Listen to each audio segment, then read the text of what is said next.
Professor Melly Mail, the hood postman, the hood journalist, the hood esthetician, the hood historian. You know that vibe. Go on and retweet that thing, man. Be sure to click the notification bell, press the thumbs up, subscribe, and share this content, man, because history is medicine for a sick mind, because within history has a variety of human experiences which we can learn and teach from.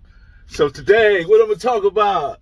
Talk about the original Oaks Park boys, the original Oaks Park businessmen. And in order to do that, we got to start off with Duck. Donald Duck Norwood, Hercules, which is his brother, that's Chester Norwood. Then you got Killer Rob, A.K. Frog, Gary Miller, the governor. You got Snake. Snake used to tell me, get like the snake. Get like the snake. Then you got Big Scrunchy, which is Butch Brown. Then you got Bitter Dog Wallace. You got Chocolate, Silas Cole. You know, a lot of these people are rested in peace, you know what I mean? Most of them died from natural causes, so I'm not going to tell you all the ones that do, but most of them died from natural causes. We got Curtis Patrick. We got Big Roy Scott, knockout artist. We got Donnie Wayne, my boy Donnie Wayne, man. Can't forget about Donnie Wayne. JD, Justin Daniel. You got JJ, Johnny Jones. You got Darnell Miles. He had them hands too, you know what I mean? Then you got Black Ass Glenn Gardner, Black Ass Glenn Holmes, you know, two dogs, right? Then you got AB, Arthur Brown, aka Wolf. You got Derek Chenier. You got Tommy Broussard. You got Thunderbird and Frankie. You got June, Baby Charles, Crazy Mike. You got Yogi Boo Boo, you know, Yogi Boo Boo, Jelly Ranger, yeah, all here, right there, the whole Jellystone gang. You got Donald Prescott. You gotta remember Donald Prescott and Curtis Patrick, they were both Pyrus at first, but they came home, you know what I mean? Once Duck and Chester was in, Duck and Chester was in the boys' home with Stanley Tookie Williams. They were the first Crips over there, right? So this is, I don't know, I could say they probably embraced Crip, probably 71. I'll say 71 because they was up in Banning at the boys' home. They got kicked out and they wound up on Pine Street in Compton. And that's how they came back and embraced all these cats because they already knew them prior to going to the boys' home. You know, you got Boo Hodges. I say Boo Hodges. Baby Charles, say Baby Charles. Then we got Baby Crip. Baby Crip and Crip Doctor. You know, got to have a Baby Crip and Crip Doctor. Then you got Big Taboo. Then Lil Taboo. Then you got Bullet. Bullet was from the Oaks Park side. His brother Bay Rob, Ken, Cookie Man, they from the Oaks Park side. Big Blue. And Al Green. Al Green was a character too. Then you got Bobby Joe Kitchen, a.k.a. BJ, a.k.a. Crazy Bob, my road dog. Sugar Bear, another road. Man, that was my cousin right there, Sugar Bear. Then you got Big Mac, Leroy Famil, of course, myself, Melly Mail. Then you get down to like T-Bone, Raider, Bruce Holyfield, Wayne Holyfield, Donald Guyton. I forgot about June, which was Baby Charles' brother. Yeah, June. Then you got Red Dog was Darren Scott. Then you got Barkus. Let's see, who you got? Killer Mac. Yeah, Killer Mac. Killer Mac was in there too. Killer Mac was nice. Then I said Bruce Holyfield. Then I said Midnight, Ivan Brooks, IB, Tiger. So, man, these are just some of the, and we can't forget our beloved, infamous Rockhead Johnson, Joe Rockhead, as he would call himself. So, and then you go down, then you get to the little homies, you go like, I forgot about White Boy Dean, Squab, and then you get to the little homies, Killer Kev, Scrunchy, Lil Scrunchy, Marshall Vet, my brother Age, my brother Catnip, Angelo, he's in the bigger crew. And then you got Dabo, then Larry, Snoop, yeah, rest in peace, absolutely, can't get them. Then you got Burdock was from our side, Pat Rat was from our side. So these are just, you know what I mean? And then, of course, Rat, can't forget about Rat. These are just some of the earlier, the originals that was been there, you know what I mean? And that evolved out of that. But today, and I saved him for last, we're going to talk about Chili Pimp. Yes, Chili Pimp. Chili Pimp grew up across the street from Donald Duck Norwood. Chili Pimp arrived maybe about 71, Said right about the same time that the Red House wound up on Pine and Duck and Chester were back, which was Hercules and Duck. They ran back. So Chili Pimp lived directly across the street from Duck with his aunt. So Chili Pimp was this character, man. He come from Chicago. You know, he came, when I first saw him, he had the big black fedora. He had the leather jacket, the maxi leather jacket with the belt wrapped around, and he kept his hand. He had this stroll. You know, he had this cold stroll. I mean, this stroll was out of this world, Chili Pimp. But it would be years later that I really found out what the hell was a Chili Pimp, because I didn't know what the Chili Pimp was. I just thought that was Chili Pimp's name, but I didn't know it really had a meaning to it. And Chili Pimp was this character, man. He was slim, brother, you know, like a bottle frame type brother, quick hands.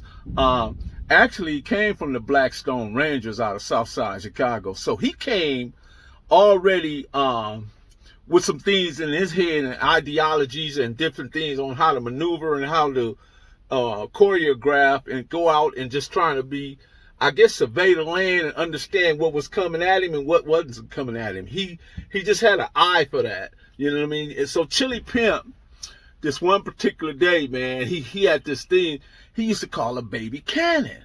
Like, what the fuck is a baby cannon? So he pulled it out one day, man. It was this big ass handgun with a short snub nose. And I looked at it, he showed it to me, and it said 44 Bulldog. I said, okay, this is a baby cannon. So at this time, I had never heard of this thing, right? It was like early 70s, probably 73 or 73, somewhere around that time when he showed me this thing, because it was 71, 72, yeah, 73. So I'm thinking like, fuck, this is a fat ass like a handgun. So one time we get in a situation, and Chili Pimp whipped that thing out and fired it. Boom! And I thought somebody threw a stick of dynamite up in there, fired everything, jumped from this thing. I'm like, damn, man, how you even hold that thing? You know what I mean? So he placed his pride and joy in the baby cannon, which was a 44 Bulldog. So one day we all hanging out on the block. We got my homie, I forgot my homie Jug. Jug actually was 7 foot tall. Jug was Michael Roseborough, which was Blue Boy. He the one that started. He became from 9 Deuce Bishops. He started the Compton Bishops. So that was Jug's little brother that started the Compton Bishops in Compton. But Jug hang out with Frog, Doug, Gary Miller, Chocolate, and all them. So Jug was every bit of a Crip, man, but he was 7 foot tall. So he's standing at the corner of Spring and Peck. So, and everybody else is like down by Rob's house and in between Rob's house in front of Mr. Johnson's house on the corner. So this dude hit the corner. Nobody paid attention. He go right past Jug. He in the car. He creep past Jug and pulls up. And when everybody turned around, he'd get off. Boom! He get off. But by this time, Chili Pimp running towards him. Running towards the cat, right? Come to find out it's Puddin', man. Puddin' get off. But the crazy part about that thing, man, when Chili Pimp, when all the smoke, everybody hit the dirt, rolled on the ground, did what they had to do to get out. He get off one shot, man. We looked up, it was a bullet that went straight down Chili Pimp's, his hat, skipped his head, messed up his process, like put apart. And the only thing he was worried about was how he was gonna look with this part that he just got from Puddin'. It was too funny, man. It was killing me not to laugh, man, because it was just, you know what I mean? It was just hilarious the way he even took it, the whole scenario, and how he just like, only thing he was worried about was his image and his hair, how his hair was gonna look. But anyway, Puddin' get away. Chili Pimp couldn't get a shot off because it happened all so quick. It was like he hit the corner, past Jug, and just seeing everybody right there, just dump one time, bah, toe ass out of there. So Chili Pimp mad a motherfucker. So I think it was Sally, which was Guy Walker, pretty Crip girl, stayed across the street. Guy Walker, she come out, Chili Pimp bleeding at the top of the head. I'm thinking like, damn, this nigga kind of bleed. But what happened? The bullet scraped his head, went out, and it didn't penetrate the skin. It just went through the head, skinned his head, put like a part right there, missing. His hair was missing, and now he was like wanted to see it. And when Sally was like she came up with the peroxide and was like, you know, trying to get the blood out or whatever. He saw that part in his head and went crazy. So, I mean, you know, this is just a moment in times that I like sharing with you guys and just telling these stories, man. But, you know, it was, man, the relationships that we had back then with one another was, man, far more tighter than what they are today, because we didn't leave our homeboys in harm's way. And when I say in harm's way, no matter what the circumstances were, if somebody did something or they knew something was coming back, whatever, they would come around and get out and tell them, look at me, it ain't cool tonight, man. Go and get off the street, man. It might be some trouble, you know what I mean? So to speak, I ain't telling you how exactly it was said, but you get the gist of what I'm saying. You know what I mean? These are not glorifications. These are not to give the wrong idea or the wrong impression. These stories are strictly to learn and educate yourself, because you don't want to get caught up in these whirlwinds and in these hellish moments, you know what I mean? Because there's a difference between a moment and a movement, you know what I mean? And those right there was movements back that time. Right now we in a moment with all these people, with all these young kids right now, because they don't know how to build rapport. They don't know how to establish communication. They don't know how to reach out. You know what I mean? They get mad at you just because you don't like the way their shirt look or something, and be ready, you know what I mean, to come out on you, man. But back in time, man, I'm thinking about Chili Pimp today, man. Chili Pimp was my guy, man. Rest his peace.